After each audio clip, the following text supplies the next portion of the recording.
I was in the 7th grade. When I was in 8th grade, I think I was 13 years old. It became very regular at 14 years of age. 15 years old when I first started drinking. 17 years old, starting going out to parties, doing things like that.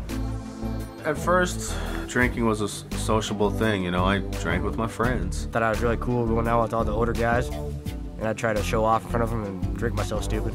I just go out and party all night. By the time I was probably 15 is where I started drinking at school.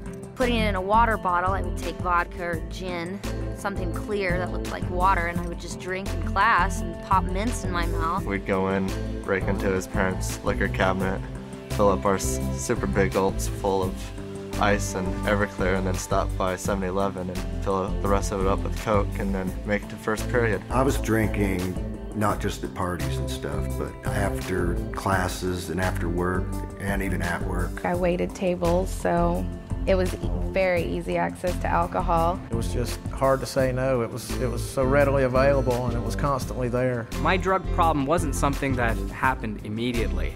It happened so slowly that I missed the fact that I was addicted to it. It became a routine, a way of life. The only type of people I would hang out with were people who were using drugs or drinking alcohol. And it got to the point where that's all I cared about. It became far more than just a partying thing. It was a necessity.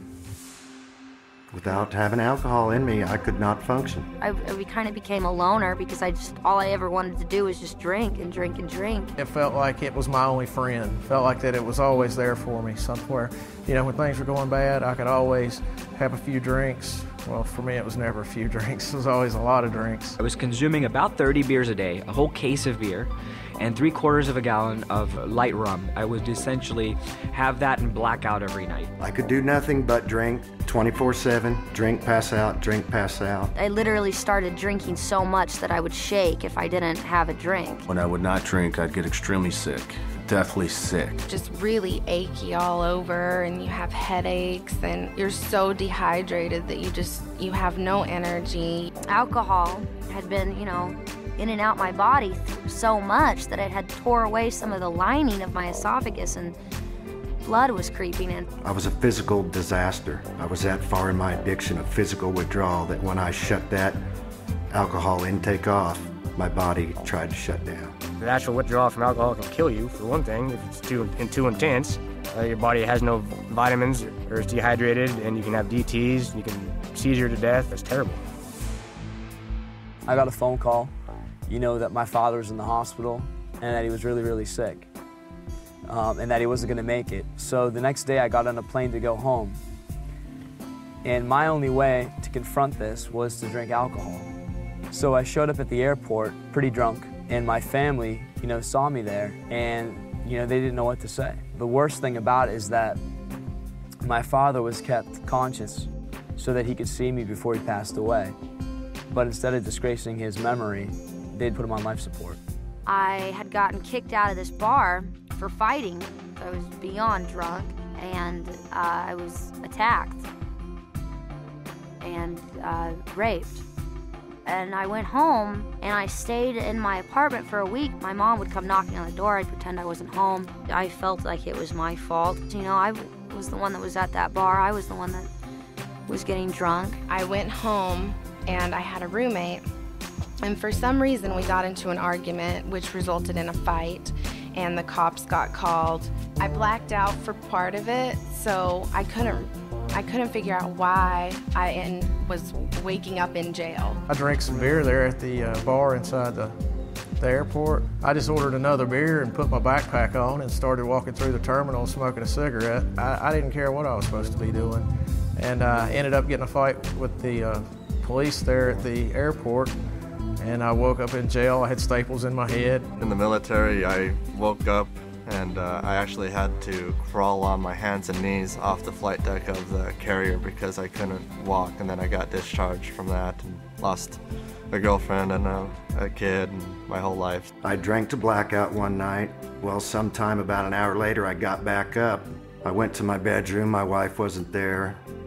I went to the girls' bedroom, and they were all in the bed together, basically hiding from me through a blackout.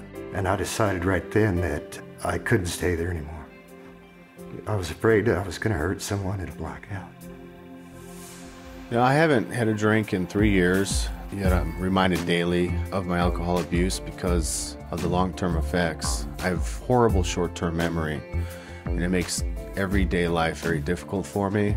Just remembering names, remembering how to do things. As a result of alcohol, I had high blood pressure, and I still have it. Destroys your internal organs, and I mean, it can destroy your brain functions, your handwriting, small motor skills. It's definitely a poison. I have liver pains, bone and muscle aches that just used to not be there, and it's not from age. I'm not that old. I should be in my prime right now, and I've probably aged myself 20 years through alcohol abuse. Alcohol is slow to kill, but it's the most hideous form of death.